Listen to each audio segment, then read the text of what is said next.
Habíamos visto en la anterior clase de que las demandas individuales se suman y eso me genera la demanda de mercado. Entonces, la demanda de mercado es la sumatoria de las demandas individuales de todas las personas o todos los individuos que forman parte de un determinado mercado. Bien, eso fue lo último que vimos. Y ahora vamos a ver el desplazamiento de la demanda. ¿Qué es lo que pasa con la... ¿qué es lo que sucede? Desplaza... Aquí falta algo, desplaza... Ya está. ¿Qué es lo que pasa con la demanda, ¿no? Y en el sentido de que la demanda, ninguna demanda es estática. O sea, si nosotros vemos un poco, la demanda que tenemos aquí es una gráfica que representa una determinada demanda con los determinados precios.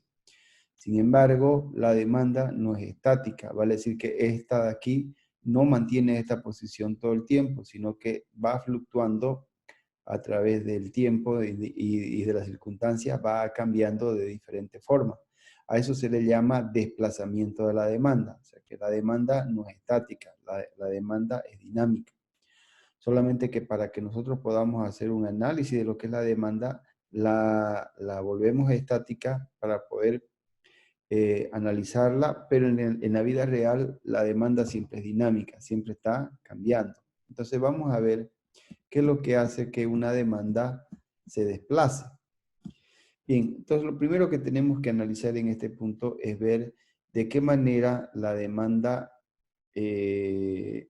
está conformada.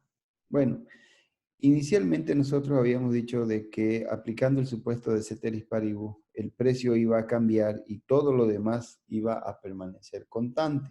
Bien, entonces la pregunta es, ¿qué es todo lo demás? ¿A qué se refiere con todo lo demás? ¿De qué está hecha?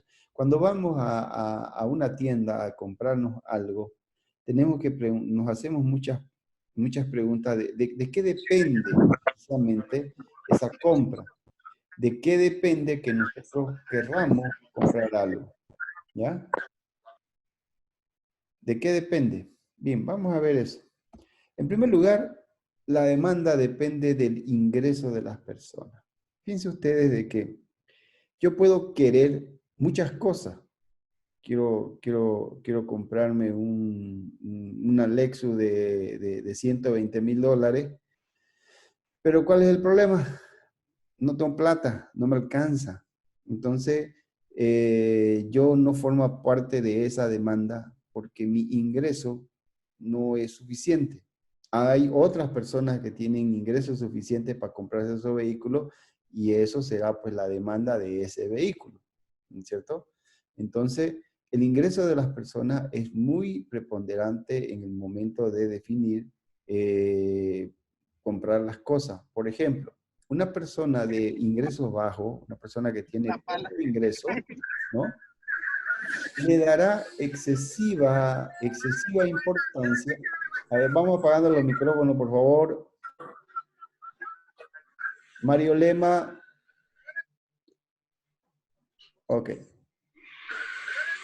Apague su micrófono, por favor.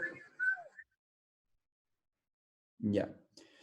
Entonces les decía que la demanda de los productos depende muchísimo del ingreso de las personas. Una persona que tiene bajo ingreso, o sea, tiene poca plata, va a darle una importancia, una importante importancia al precio, ¿no es cierto? Entonces, sin embargo, una persona que tiene ingresos altos, una persona que tiene harta plata, tal vez el precio será lo de menos. No significa que no importe, pero probablemente le dará importancia a otros elementos. Calidad, marca, si le gusta, color. Entonces, ya el precio no se vuelve tan relevante como en el caso de otras cualidades que tenga el producto. Entonces, en primera instancia, el ingreso de las personas es un elemento muy importante en el momento de decidir qué comprar. Gusto y preferencia. Aquí está color, marca, calidad, estilo, en fin, todo lo que ustedes se puedan imaginar está aquí metido en gustos y preferencias, ¿no es cierto? ¿sí? A alguien le gustará rojo, al otro le gustará negro, a alguno le gustará grande, al otro le gustará pequeño, en fin, ¿no es cierto? Aquí está metido todo lo que es gusto y preferencia y es donde generalmente se explayan estudiando los de marketing, en esta partecita de aquí, gustos y preferencias. También tenemos precio de los bienes sustitutos. Bien, entonces, qué es un bien sustituto? Un bien sustituto es el que yo puedo reemplazar. Por ejemplo, si no hay carne, ¿qué como? Pollo, ¿no es cierto? Ese es un sustituto de la carne, ¿no es cierto? Entonces, yo tengo que ver qué pasa con mis precios de los bienes sustitutos. Por ejemplo, si el precio del pollo se incrementa, probablemente la gente va a querer comprar carne. Entonces, mi demanda de carne va a aumentar.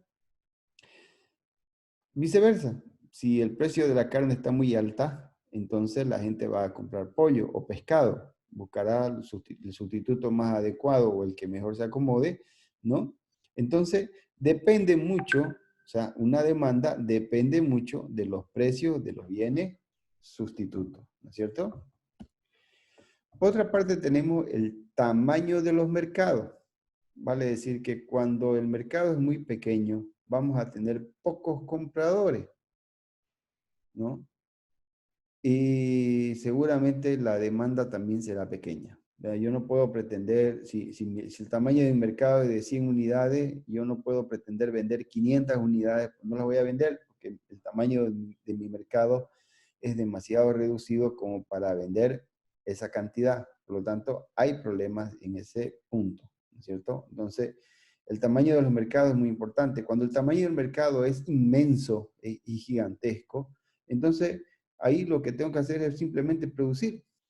Tengo que producir y llevar a los mercados para poder vender, digamos. Entonces, la demanda también dependerá del tamaño del mercado. ¿Ya? Un segundito. Hola, estoy en clases ahorita. Te llamo luego, ¿ya?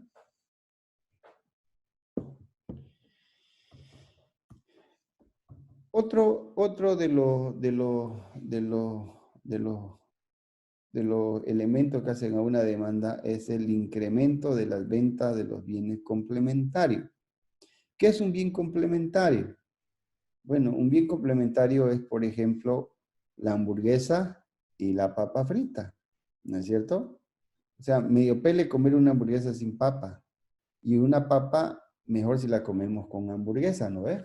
Entonces, eso es un bien complementario. Otro bien complementario, por ejemplo, es el auto y la gasolina, ¿no es cierto? Es más, a eso se les llama, ese tipo de complementos se les llama complementos perfectos. ¿Por qué, digamos? Porque el auto no tiene ningún sentido si no tiene gasolina. O sea, el auto no sirve de nada si no tiene gasolina.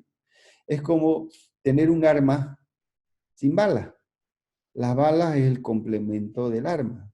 Si no hay bala, bueno, pues el arma no sirve de nada, digamos. Y las balas sin el arma tampoco, son complementos perfectos. Hay niveles de complementariedad, ¿cierto? Por ejemplo, la crema con el helado.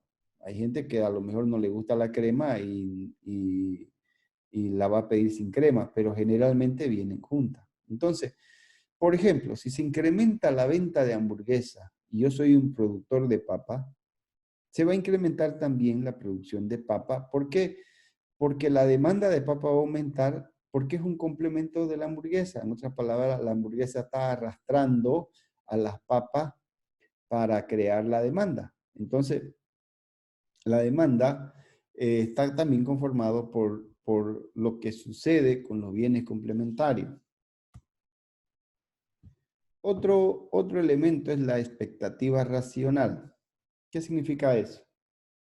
Bueno, digamos que yo estoy trabajando, tengo un ingreso y por lo tanto tengo un consumo y ese consumo lo reparto en diferentes demandas. Vale decir, a mí me gusta ir al cine, digamos, ¿no? Entonces yo tengo un nivel de ingresos que me permite ir una vez al mes al cine. Ok, perfecto. De repente Me hablan y me dicen que me van a contratar en otro trabajo y me van a pagar el doble, ¿cierto? Entonces, esa expectativa de que yo voy a generar un ingreso, voy a tener un incremento en mi ingreso, puede que haga cambiar hoy mi comportamiento. Parece que no voy a esperar a recibir el ingreso doble que voy a tener con mi nuevo trabajo para ir 2 veces al cine. A lo mejor si se me antoja, pues voy 2 veces, digamos, ¿no? ¿Por qué? Porque estoy pensando en que voy a tener un ingreso adicional y puedo gastarme el ahorro que tengo ahorita. Entonces, la expectativa racional es eso. Sí, y eso, digamos, es una expectativa positiva. También puedo tener expectativas negativas. ¿Qué pasaría, por ejemplo, si yo les digo de que el, el coronavirus se va a extender la cuarentena hasta agosto, ¿cierto? Probablemente muchas de las cosas que yo tenía pensado comprar, ahora ya no las voy a comprar. Sí, primero porque no puedo, segundo porque de repente tengo que guardarme la plata durante todo este periodo que no voy a generar ingresos. Entonces, las expectativas racionales juegan un papel importante también en el momento de, eh, forma parte de una de las variables de la demanda. Es un componente de la demanda, ¿cierto? Repasando,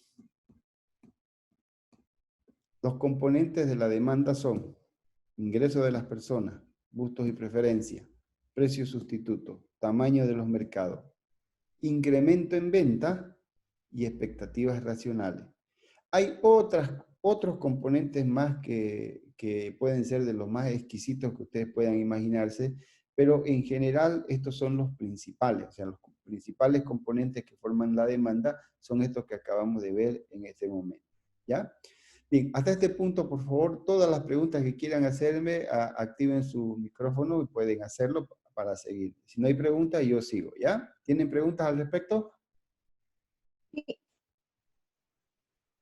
sobre las expectativas racionales, o sea que es como medir el dinero, ¿no?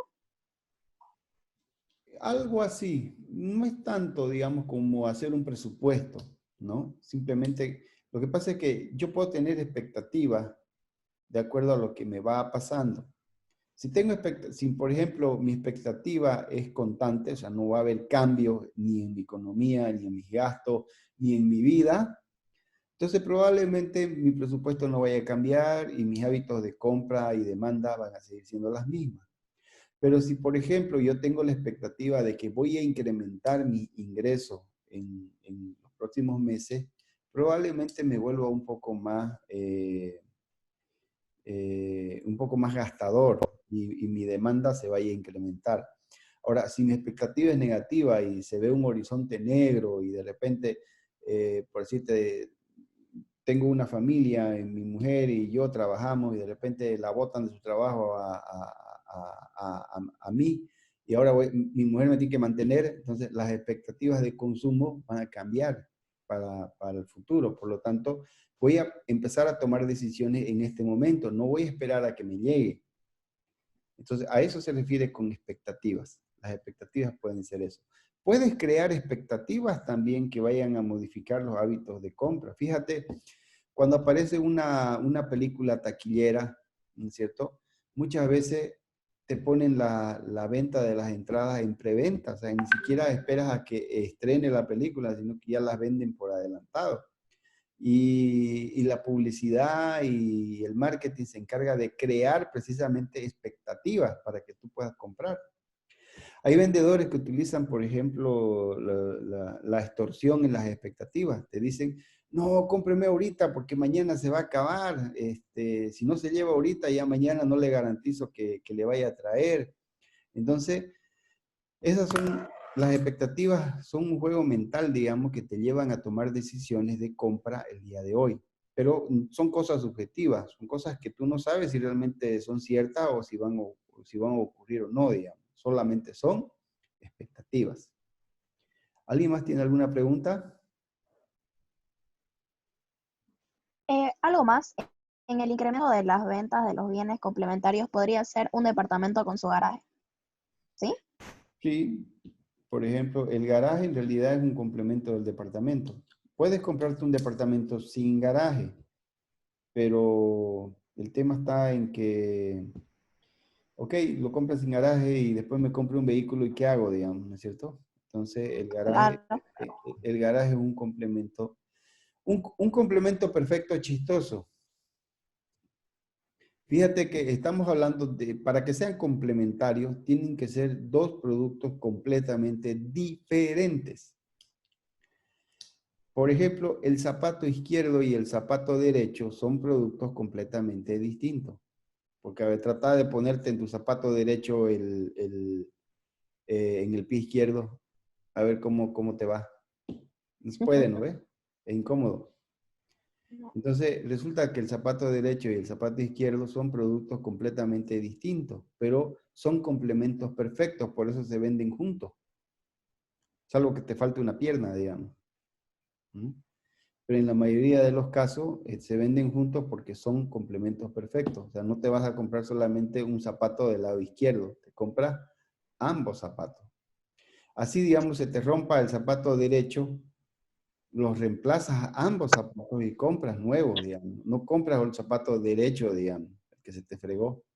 No haces eso. Entonces, podemos encontrar muchos complementos perfectos también dentro de lo que son los mercados. ¿Alguna pregunta más?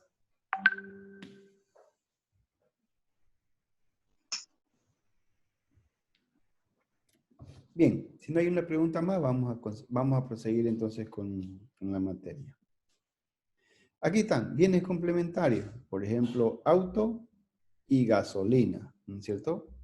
No hago nada, el auto no hace nada sin la gasolina y la gasolina no tiene ningún propósito, salvo que seas un incendiario, ¿no? Sin el auto. Entonces son complementos, casi complementos perfectos. Carne, ¿no? Y pollo, exactamente lo mismo. O sea, aquí estamos hablando de que aquí tú puedes sustituir perfectamente uno con el otro, ¿la verdad? Esos son bienes sustitutos. Vamos a ver ahora el modelo matemático de la demanda. Bien, habíamos visto nosotros de que la ecuación era precio igual a A menos BQ. O sea, hay una relación inversa entre la cantidad y el precio cumpliendo la ley de la demanda. Precio, cantidad. Esta A que ustedes vienen aquí representa precisamente todas estas cosas que aparecen acá. Gusto, ingreso, expectativa, precio de los sustitutos, venta de los complementarios, otros. En otras palabras, esta A es una constante. Si ustedes analizan, esta es una función lineal donde A es una constante. Y claro, como le hemos aplicado el ceteris paribus, hemos aplicado el concepto de que todo esto va a permanecer constante, entonces todo esto yo lo puedo convertir en una constante y se convierte en A. En otras palabras, precio, cantidad, esta es la relación entre estos dos, y A representa todos estos detalles, gusto y preferencia, ingreso de las personas, expectativa, precio de los sustitutos, venta de los complementarios y otros. ¿Ya? Entonces, bien, qué es lo que pasa aquí? Esta es nuestra función de demanda. Este punto de aquí representa la A. Fíjense que si Q es 0, P es igual a A. ¿No es cierto? Si Q es 0, P es igual a A.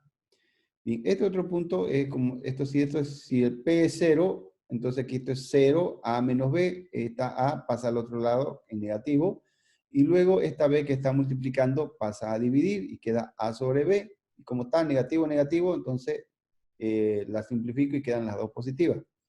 Y de esa manera la intersección es igual a A sobre B. ¿Ya? Bien. Entonces, ahora veamos lo siguiente. ¿Qué pasaría si agarro gustos y preferencia y lo incremento? O sea, ¿qué pasaría si por alguna razón incremento gustos y preferencia? He hecho una campaña de marketing, he hecho una campaña publicitaria para que la gente le guste más lo que quiero vender. Entonces voy a tener un incremento en gustos y preferencias. ¿Qué va a ocurrir con mi demanda? Bien, fíjense que este punto de A es igual a este punto y es igual a este punto, ¿no es cierto? A está aquí y A está aquí, ¿no es cierto? A sobre B está en este punto y A también está en este otro punto, ¿sí? Bien.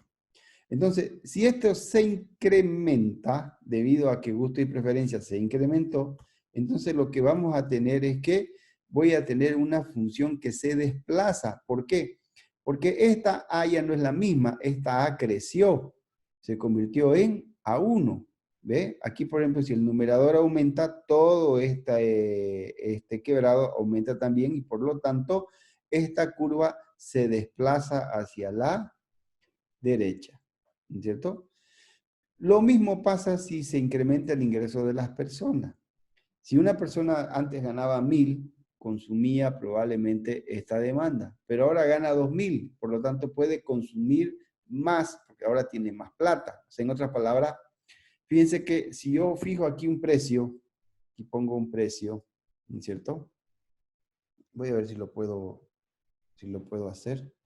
Denme un segundito, voy a colocar aquí. Vamos a colocar aquí precio. Bien, yo coloco aquí un precio y voy a ir aquí.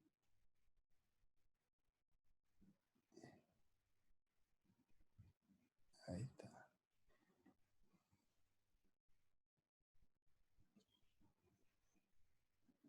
Y para que se haga pintudo, vamos a poner la punteadita. Ahí está. Miren ustedes, si yo coloco un precio aquí, aquí voy a tener una cantidad demandada. Pero si incremento mi ingreso, por el mismo precio puedo tener, fíjense que el mismo precio no ha cambiado, ahora voy a tener más cantidades. Aquí tengo una Q0 y aquí tengo una Q1. O sea, en otras palabras, el ingreso me ha permitido que yo pueda comprar más al mismo precio, ¿no es cierto? Lo mismo sucede si se incrementa el gustos y preferencias. Si se incrementa el gustos y preferencias, yo voy a desplazar mi demanda hacia la derecha y voy a estar dispuesto a comprar más del producto por el mismo precio, ¿cierto?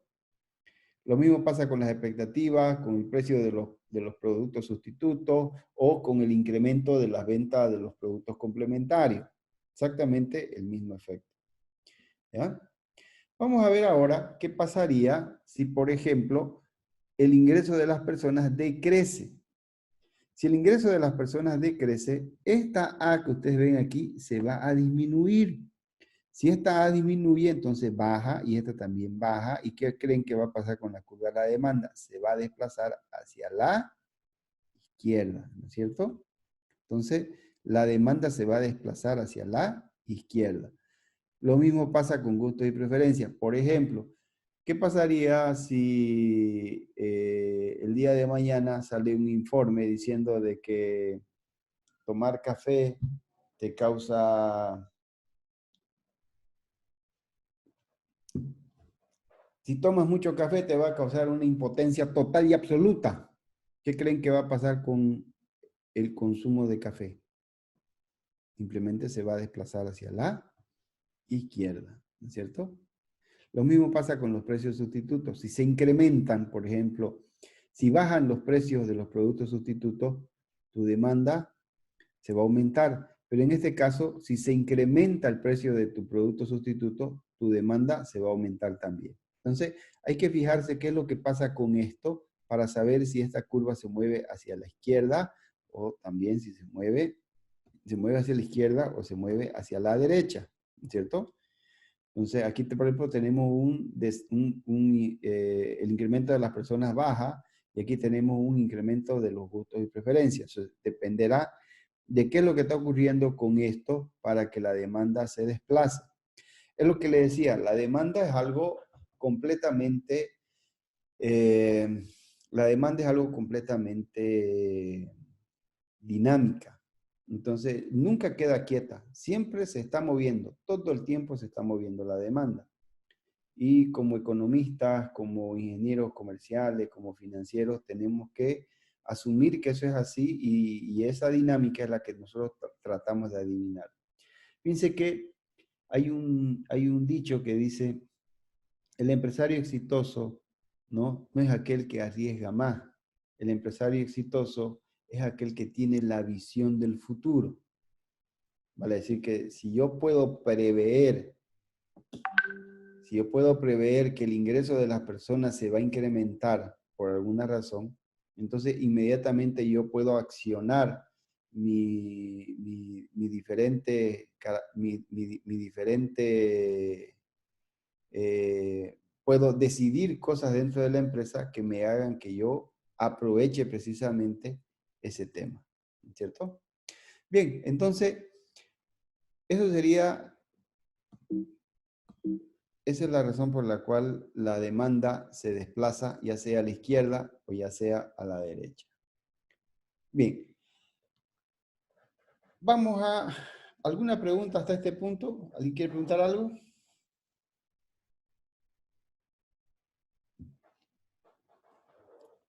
Bien, si no tenés preguntas, seguimos con la oferta. Nos quedan unos 10 minutos de clase, así que vamos a aprovechar lo más que podamos, ¿ya? La oferta. Cantidad ofrecida. ¿Qué cosa es la oferta? Cantidad del bien que los vendedores pueden y quieren vender. Bien, voy a subrayar el pueden y quieren. ¿Por qué? Porque este pueden tiene una limitación. Una cosa es que yo quiera vender algo en las cantidades que me dé la gana. Otra es que lo pueda hacer. Este pueden está limitado por los factores productivos. Vale decir de que en determinado momento el trabajo, el capital y la tierra me pueden limitar la producción. No puedo producir hasta el infinito. Voy a producir hasta cierto límite, hasta donde mis factores productivos me puedan proporcionar hacer productos. En otras palabras, este pueden no es otra cosa que mi frontera de la producción. ¿Se acuerdan en la anterior clase cuando vimos la frontera de la producción? Este pueden es precisamente eso. Y la oferta está determinada precisamente por ese pueden. Y obviamente quieren vender. ¿Por qué? Porque puede ser que yo tenga, por ejemplo, imagínate que yo tengo en este momento harina en mi depósito y de repente sale el rumor de que vamos a tirarle la cuarentena hasta fin de año. Entonces, probablemente yo voy a esperar, no voy a querer vender mi harina ahorita, voy a esperar un poco porque lo más probable es que los precios de la harina a través del tiempo vayan a incrementarse, ¿no es cierto? Entonces, tengo que poder y tengo que querer vender, ¿ya? Esos son los componentes, perdón, esos son las variables que hacen a la oferta. Ley de la oferta. Cuando todo lo demás es constante, las cantidades ofrecidas de un bien aumenta cuando el precio aumenta. Aquí, ceteris paribus. Y aquí es lo que vamos a analizar. Dice, la cantidad ofrecida de un bien aumenta cuando el precio aumenta. Fíjense que en la demanda, si el precio aumentaba, la cantidad disminuía. Pero en la oferta, la cantidad aumenta, perdón, el precio aumenta y la cantidad también aumenta. Bien, activen su micrófono, por favor, porque aquí vamos a hacer un punto y aparte. Pregunto, ¿por qué si, si el precio se incrementa, por qué se incrementa la cantidad de oferta? Pongámonos en el lugar de una persona que está vendiendo. ¿Por qué al incrementarse los precios, yo aumento también mi producción y aumento los bienes en el mercado? ¿Por qué cree que ocurre eso? ¿Quién me dice algo?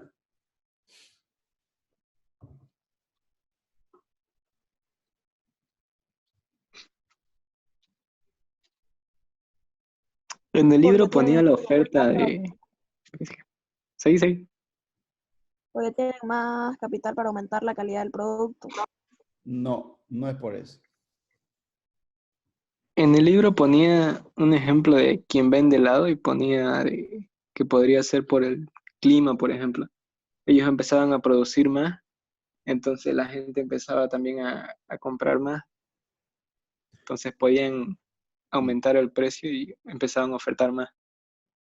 Bueno, pero no es por eso. En realidad, a ver, lo estás diciendo al revés. Te explico.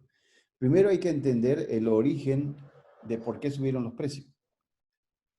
Entonces, ahí, vamos a entender eso. ¿Por qué los precios suben en el mercado? ¿Quién me dice algo? Porque ¿Cuándo tienen los más precios demanda. suben? Muchas veces suben por la escasez de los productos. Correcto, hay escasez. Si yo quiero algo más de lo normal, voy a generar escasez y los precios van a subir, ¿no es cierto? Si tengo más plata y ahora compro más cosas, ¿no es cierto? Entonces ahora se va a generar una escasez y los precios van a subir. Entonces, los precios van a subir porque hay una escasez en la demanda, hay una escasez en el mercado, no hay el bien. Entonces, los precios están subiendo y no hay el producto en el mercado. Entonces, yo soy productor, ¿qué hago? Incremento mi producción, pues no ve, porque necesito satisfacer esa demanda, necesito venderle a todas las personas que pueda. Entonces, el precio sube por alguna variable, por algo que pasó en el mercado, digamos, incrementó el ingreso de las personas y ahora compran más, ¿no? Pero claro, como yo solamente producía 100 y ahora quieren más, ¿no? Los precios subieron y eso me obliga a mí a tener que hacer inversiones para poder incrementar también mi producción. Y de esa manera yo incremento las cantidades. Esa es la razón por la cual en la oferta los precios suben y las cantidades también, ¿cierto? Porque los precios se van ajustando por el mercado y la oferta se va a ajustar precisamente a esa demanda del mercado. Dicha de otra manera, fíjense que aquí, ¿qué tengo? Tengo la función lineal. La función lineal yo la cambio. En vez de Y pongo P, en vez de X pongo Q. Y fíjense que aquí en la demanda esto es negativo, pero en la oferta esto es positivo, ¿no es cierto? Hay una constante, igual que en el otro lado hay una constante. Esta constante es A, ¿no es cierto? Entonces, ¿cómo es esta función? Esta función tiene esta A que vendría a ser el origen, muy parecido a lo de la demanda, solamente que aquí tengo que cumplir precisamente eso. Aquí tengo P y Q. Cuando P se incrementa, Q también se incrementa y eso hace de que yo pueda generar mi curva de demanda. Esto que ustedes vienen aquí es B, esta B de aquí, esto es ese triangulito que se genera aquí, que vendría a ser la relación que existe entre el precio y la cantidad. ¿Ya? Eso es la forma matemática y la gráfica de la oferta. Fíjense que en la demanda era inclinada, ¿no es cierto?, hacia la derecha. Ahora esta de aquí es inclinada hacia la izquierda. En otras palabras, esta va creciendo y la otra va disminuyendo, ¿no es verdad? Bien, eso vendría a ser la curva de la oferta, ¿ya? Al igual que la demanda, la oferta también tiene componentes. O sea, hay cosas que hacen de que nosotros tengamos más oferta, menos oferta, ¿no es cierto? Y funcione de la misma manera que en la demanda, ¿ya? Bien, hasta aquí vamos a terminar nuestro tema.